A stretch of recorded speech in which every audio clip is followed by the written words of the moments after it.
Hello ఆయన అందరికీ నమస్తే.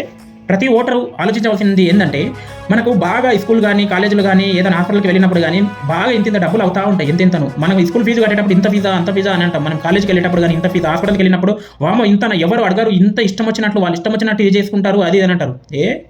మీరు ఓటేసేటప్పుడు గుర్తులేదా మీకు? మీరు ఓటేసేటప్పుడు డబ్బు తీసుకోకుండా మీరు ఓటేయాలని తెలియదా? ఎవరికి వెయ్యాలో ఎవరికి వెయ్యొద్దని తెలియదా మీకు? అప్పుడే మీకేం తెలీదు. మీరు వాళ్ళిచ్చే 1000-2000కి ఆశపడి మీరు ఈ రోజుల్లో మీ పిల్లలు స్కూల్ ఫీజులో కట్టుకోలేని పరిస్థితిలో ఉండి మీరు చదివించుకోలేక పిల్లల్ని పనికి పంపిస్తున్నారు. ఎందుకు? మిమ్మల్ని ఇలానే బానిసలుగా పెట్టాలి, మిమ్మల్ని ఇలానే పెంచాలి. ఎందుకంటే మీరు మీ కొడుకులు కూడా వాళ్ళకి బూడిగం చేయాలి. వాళ్ళ దగ్గర మోకాళ్ళ చేతి నీళ్ళు తాగుతూ మీరు ఉండాలి. కాబట్టి వాళ్ళు అలానే చేస్తారు. వాళ్ళు డబ్బులు ఇచ్చి మిమ్మల్ని కొంటారు, మీ ఓటుని కొనుక్కుంటారు.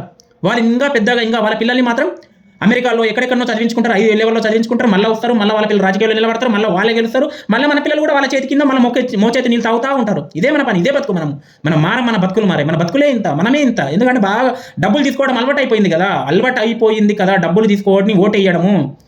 ఇప్పుడు నేను చెప్పడం వల్ల వీడు వచ్చిండు ఎవడో వీడు చెప్పినంత మాత్రాన మనం ఏం మారతాము, మనం ఏం ఇది చేద్దామా, వీడు ఏదో గొప్ప ఇది చెప్తున్నాడు అని అనుకుంటారు చాలామంది. నేను గొప్పగా చెప్పడము కాదు. అన్నలారా అక్కలారా ఒక్కసారి ఆలోచించండి. ఎందుకంటే మన లాంటి వాళ్ళు ఎంతోమంది నిరుపేద కుటుంబాలు చదువుకోలేక మనకు హాస్పిటల్ చూపించుకోలేక ఎంతోమంది ఇదై ఆ బాధలో నుంచి వచ్చిన వాయిసే నాది, నా గొంతు అలాంటి బాధలో నుంచి వచ్చిన గొంతు అంతే. దయచేసి ప్రతి ఒక్కరూ అర్థం చేసుకోండి. ఎన్నో బాధలు ఎంతోమందిని చూశాను నేను రోడ్ల మీద. వాళ్ళు చదువుకోలేక పిల్లలు ఇంటికి ఫీజు కట్టుకోలేక చదువును ఆపేసి పనికి వెళ్ళిన వాళ్ళు ఎంతోమంది ఉన్నారు. అదంతా ఇక్కడ నుంచి ఓన్లీ ఒక ఓటు వల్లనే, ఆ మార్పు అనేది ఒక ఓటు వల్లనే వస్తుంది అంతే. దయచేసి ప్రతి ఒక్కరు ఆలోచించండి. ఈ వీడియో కనుక నచ్చినట్టయితే ప్రతి ఒక్కరు లైక్ చేయండి, షేర్ చేయండి, సబ్స్క్రైబ్ చేసుకోవడం మాత్రం మర్చిపోకండి. మీరు సబ్స్క్రైబ్ చేసుకోవడం వల్ల ఈ వీడియో ప్రతి ఒక్కరికి చేరుతుంది. అలాగే ఈ వీడియో అనేది చాలా మందికి తెలుస్తుంది. Thank you so much.